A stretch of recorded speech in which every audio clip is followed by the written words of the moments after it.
Queridos, mais uma vez, boa noite a todos. Vamos começar esta noite abrindo a palavra de Deus no livro de Gênesis, no capítulo 5 e no versículo 24, que diz assim: E andou Enoque com Deus e não apareceu mais, porquanto Deus para si o tomou. Agora gostaria que fôssemos até o livro de Judas, no capítulo 1 e o versículo de número 9.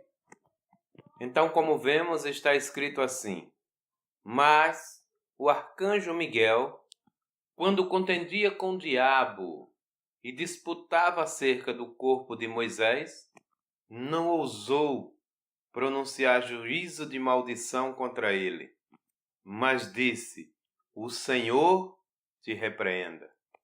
E voltando ainda ao Velho Testamento, queria que nós lêssemos mais uma porção no segundo livro dos Reis, no capítulo 2 e o versículo de número 11.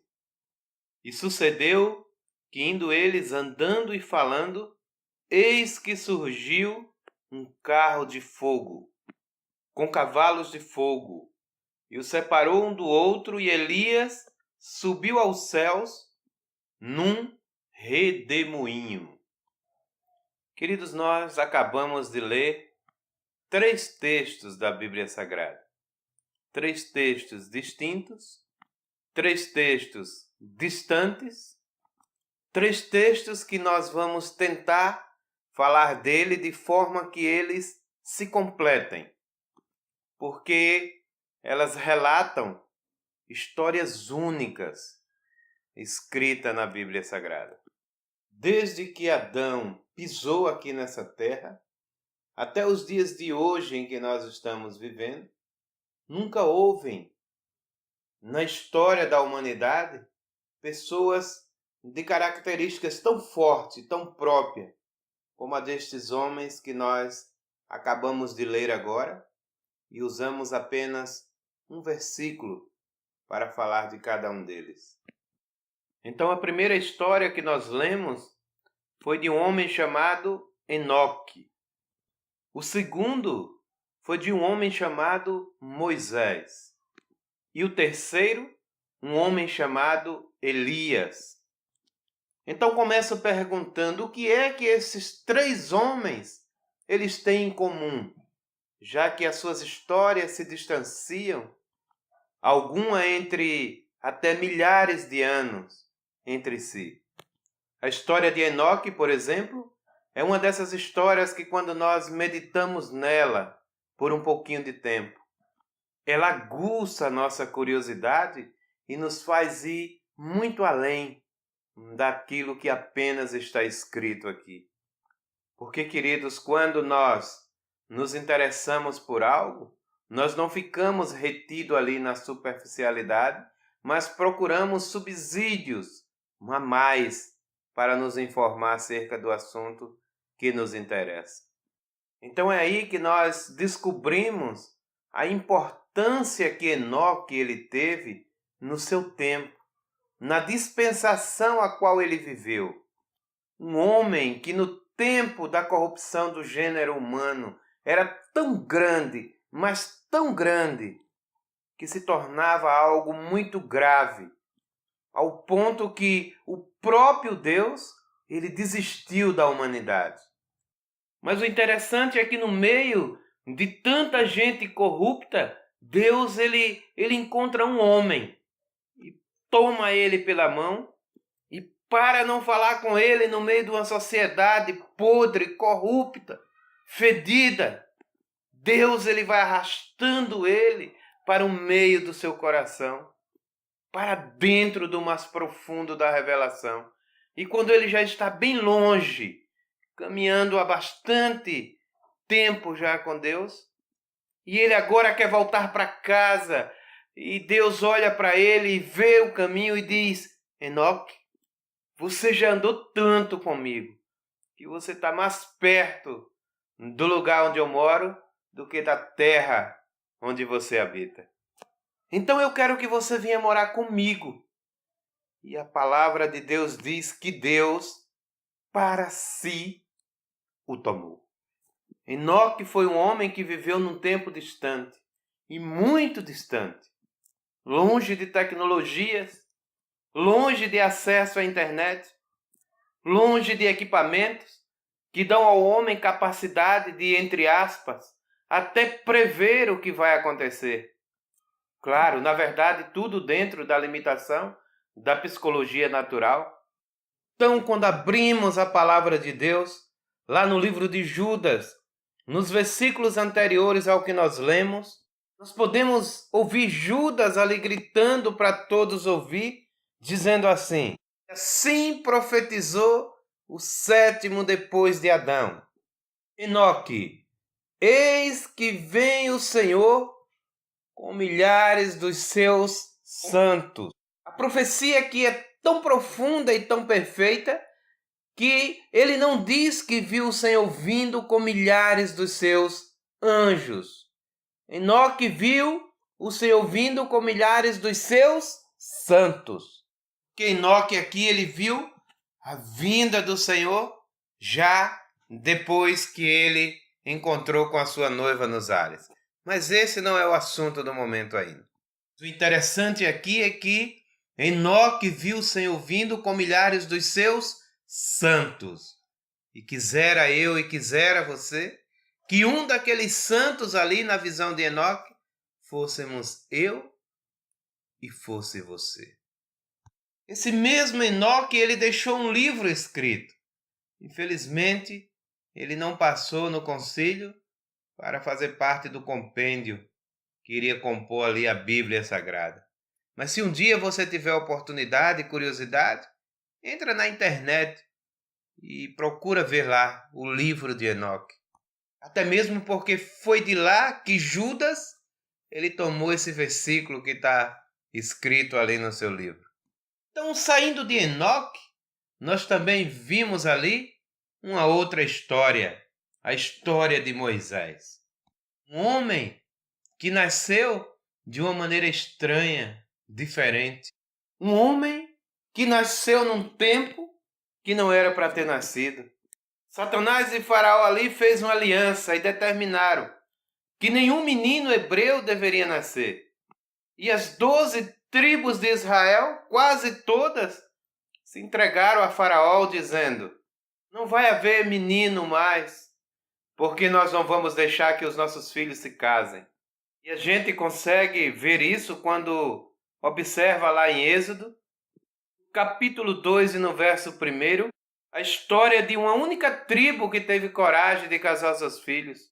E veio um homem da tribo de Levi e desposou uma filha também da tribo de Levi, uma mulher da tribo de Levi.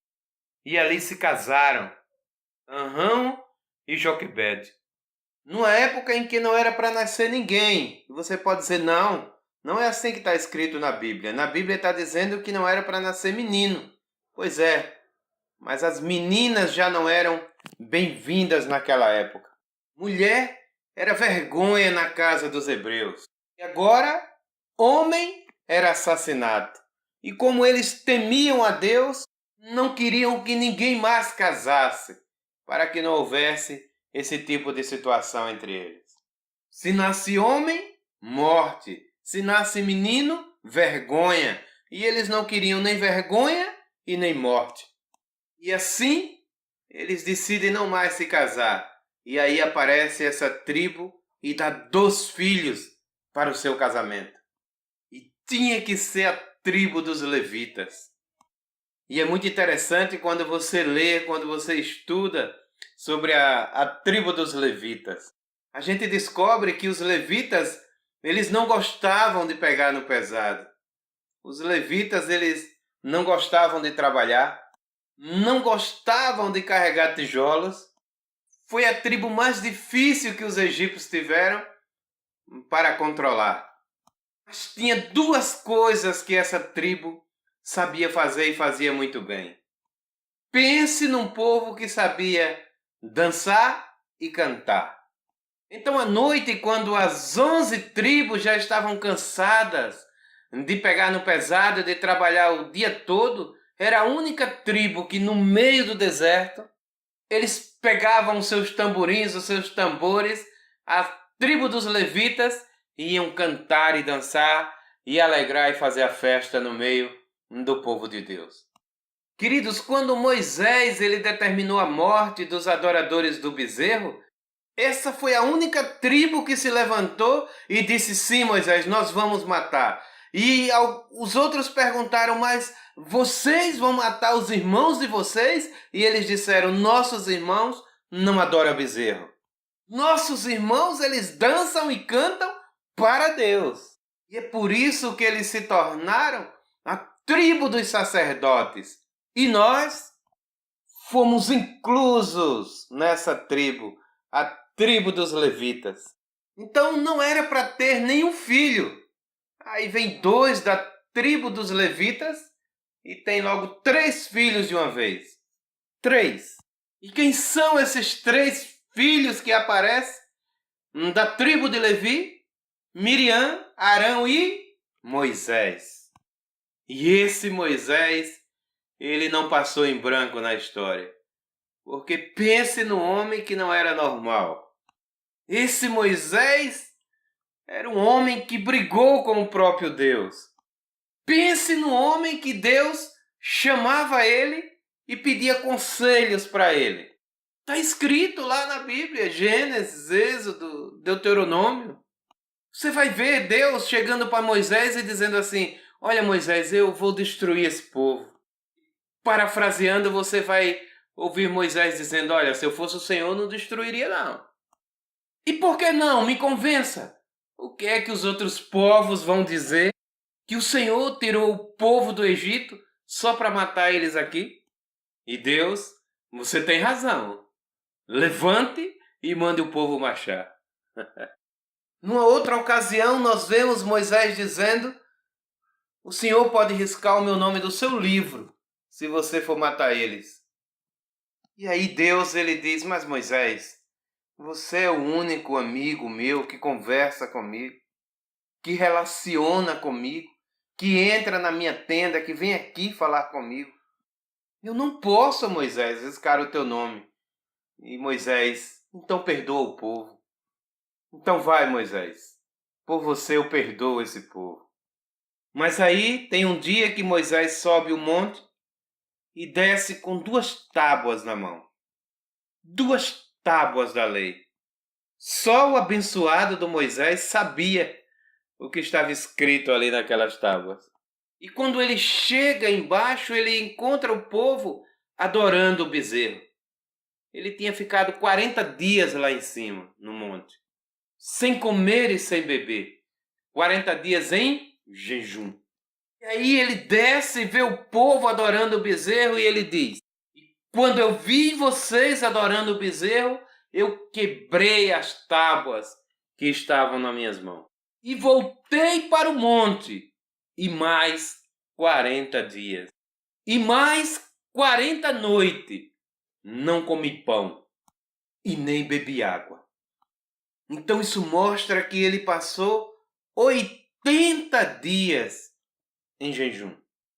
É o maior jejum da Bíblia.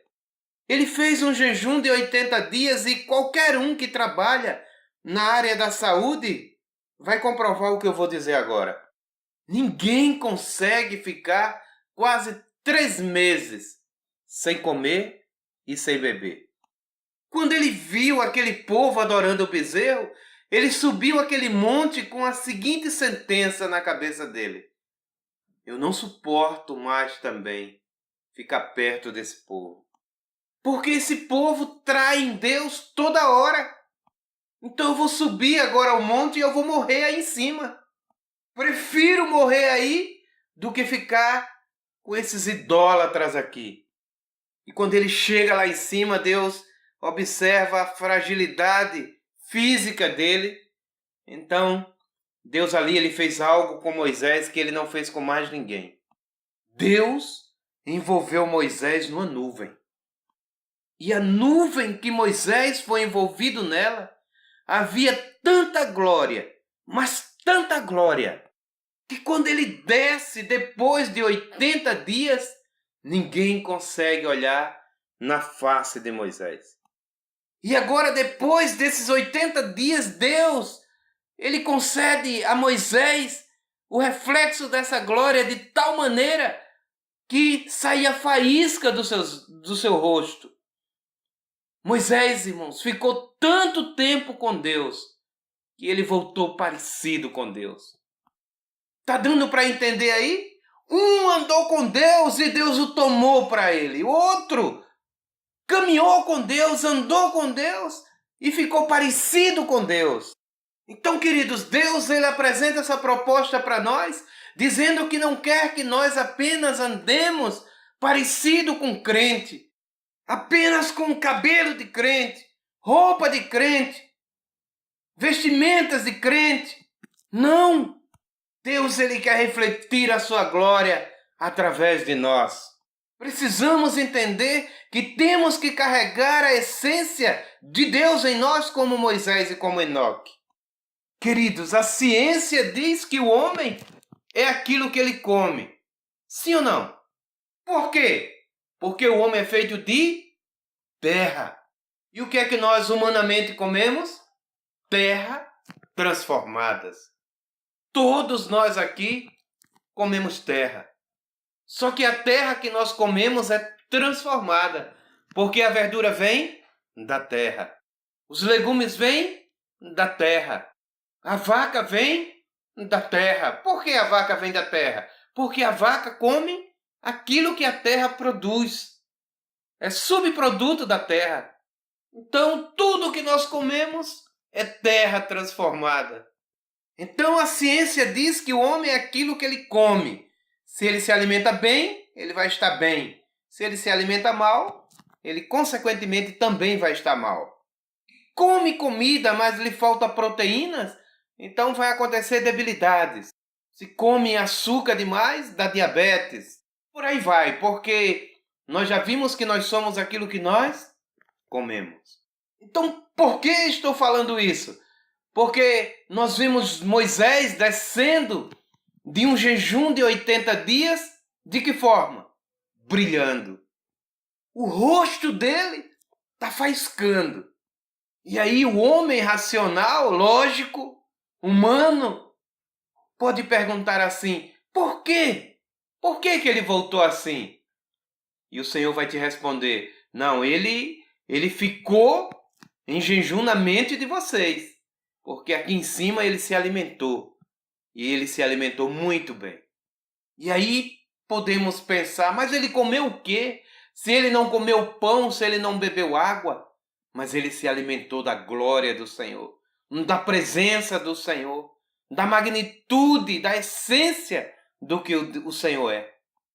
Ele se alimentou de tanta glória que ele desceu com a glória resplandecendo, exalando no seu rosto.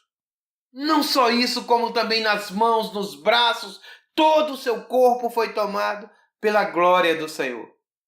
E nós vemos mais à frente que esse Moisés, que operou tanto, que fez tanto, resumindo aqui, porque se fosse para contar a história detalhada de Moisés, seria meses de estudo. Então nós vemos no capítulo 34 do livro de Deuteronômio, Deus o chama ao alto da montanha, sozinho. E ao subir o alto da montanha, Deus diz para ele, contempla o que tu vês à frente? E ele diz, eu vejo uma terra bonita. E Deus diz para ele, é a terra que eu prometi. E ali Moisés ele fica feliz demais. E ele diz, eu posso descer para lá para contemplar essa terra, para desfrutar dessa terra? E aí o Senhor diz, não pode. Por que não, Senhor? E aí Deus diz para ele, porque eu quero você para mim. E aí a Bíblia diz que Deus matou Moisés. E mais que isso, e sepultou ele. Então aqui é causado um pequeno problema na mente das pessoas, porque se Deus matou ele e sepultou ele, por que nós vimos aqui no livro de Judas, onde nós lemos, por que nós vemos Arcanjo Miguel sendo interpelado por Satanás perguntando onde está o corpo de Moisés. E a Bíblia diz que neste momento o arcanjo Miguel diz para ele que o Senhor te repreenda. Então essa história está escrita lá em Deuteronômio e a gente vê que Moisés, quando ele foi envolvido na sua nuvem de glória, foi revelado para ele até o dia que ele ia morrer. Porque até então ele escreveu algo que ainda iria acontecer. E a gente vê que ele escreveu exatamente a morte dele. O único homem ao lado de Jesus que sabia a morte, quando viria para ele, a hora exata que ele iria morrer.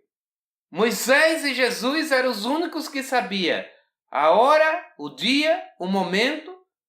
Tanto é que ele escreveu o livro sobre a morte dele, deixou o relato de como tudo ia acontecer e depois subiu ao monte, onde ele sabia que lá ele iria morrer. Então ele escreveu algo que era para os homens captarem.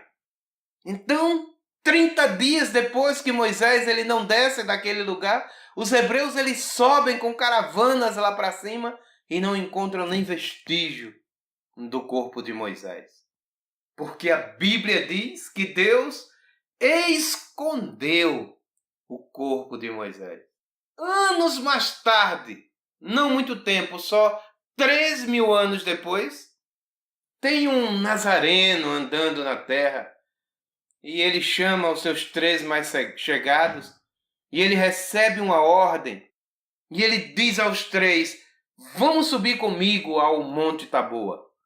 Os outros fiquem por aqui, mas vocês 3 vêm comigo. E ao chegar lá ele diz para os 3, olha, vocês fiquem aí no cantinho e não se apavorem com aquilo que vocês vão ver. E ele abre os braços e começa a brilhar. Ele começa não só a brilhar, mas ele também começa a flutuar.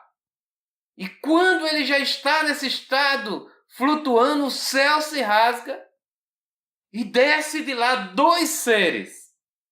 Um é Elias e o outro é Moisés. Mas está escrito em Hebreus 9:27 que ao homem está ordenado que ao homem só pode morrer uma só vez. E depois disso vindo, então o juízo. Quem morre não aparece mais. Então, queridos, se aqueles homens apareceram é porque eles não morreram. E alguns ainda pensam que Moisés não entrou na terra porque ele bateu na pedra. Que entendimento tão pequeno. Presos em coisas paradoxais.